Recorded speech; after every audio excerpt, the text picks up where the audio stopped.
I'm Amy Hebdon, founder of Paid Search Magic, and I'm inviting you to learn Google Ads with me. I'll be answering your questions about getting started with Google Ads, how to choose keywords, how much to spend, how to improve performance, and more than anything, the strategy behind it all. This is going to be 5 lessons, completely free, all available on YouTube. You don't have to sign up for anything. Now, I do a lot of training for digital marketers and paid search professionals, but this course is for non-marketers.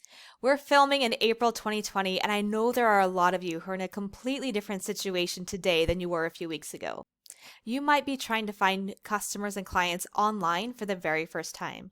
You might be trying to launch something and get a new opportunity off the ground. Or you might be exploring new ways to reach an audience where the world seems to have doubled down on digital overnight. I get that this is new and it can feel scary. You want to learn more about marketing, but it's not like you have infinite brain space and time to develop more skills and responsibilities than you already have. So we're going to keep this no nonsense, no tech. And you might be thinking, I thought Google Ads was highly technical. Don't I need the tech piece to be good at this? Well, focusing on metrics and data without understanding the strategy, that's amateur hour. And you may have heard people who say, oh, I just collect all the data and I let the data decide for me what to do next. Data doesn't make decisions. You make decisions based on data, but you have to have a framework for how to make those decisions in the first place. The other day, I heard from someone who was feeling really overwhelmed from all the data overload from the Google Ads platform. And she said, I don't even know how to sit on this bicycle. And I thought that was such a good description of the problem. And that might be how you're feeling too. With all the information that there is, how do you even sit on the bicycle? So we're keeping this low-tech, super foundational, and hopefully the best overview of search marketing that you've ever had. We're going to start by evaluating whether Google Ads is right for your business, because if it's not, you don't need to watch the other lessons that come after this. You can spend your time on the things that are right for your business. So first, let's look at what Google Ads are so you have a clear picture of what we're talking about.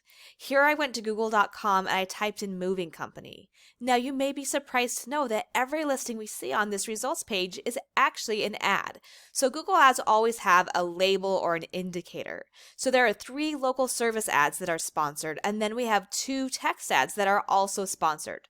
There are actually no organic or unpaid listings until we start to scroll further down. Now, ads on the search page are usually what we think of when we think of Google Ads, but that's not all there is to it. So after I did some searches for moving companies and storage solutions, Google learned that that's something I'm interested in and started to show me ads for it even when I wasn't on the search page. So these are some screenshots from my phone where I saw an ad for MakeSpace on my Google News feed, and in my Gmail inbox I got an ad for extra space storage. In YouTube I saw an in-stream ad for PackRat and then an ad for moving.com in my feed, and then I was reading an article and I saw a display ad for pod storage. So this is not a comprehensive list of every ad type, it's just a sample to show you that Google Ads gives you a lot of options and choices for marketing. So how do you decide what to choose? Well, I like to explain it like this. Google Ads lets you put your best offer in front of your ideal audience when they're most ready to take action. And we're going to spend the rest of this lesson breaking this down so you're really clear on what it means. So your best offer suggests that you have an offer, a product or service that people buy that makes you money. Now, ideally, this is something that's easy for people to buy or order or sign up for right from your website. And ideally, it's something you've sold before. Why? Because if no one buys, you want to know if that's because there's a problem with your marketing or the offer itself so that you can decide what to do next. And if you haven't validated the offer, you don't know which is the problem. Now, you might have heard that it's a good idea to build an audience before you start monetizing, and you might be wondering if using paid marketing is a good way to build that audience. Well, there's nothing wrong with building an audience first, but there is something wrong with paying to drive traffic to your website before you're ready to monetize. Your goal with marketing on Google or any other channel is to get a return on your ad spend that's greater than your ad spend. So if your return is 0 and you're spending money to get 0, that doesn't make sense as a marketing play. Now, there are exceptions for established companies who have different marketing goals beyond a return on ad spend. But if you're not an established company, you're not an exception yet, and you should start with an offer. Now, when you have an offer, you want to market it to an audience that wants it. Now, this is where a lot of digital marketers get tripped up because they get stuck in the weeds of data and algorithms and automation. Now, algorithms don't buy your products and services, people do. So before you start spending money to reach potential customers, you need to understand who they are and what they want. Make sure your marketing strategy aligns with what they need. It's not about analyzing cold data, it's about connecting with real humans.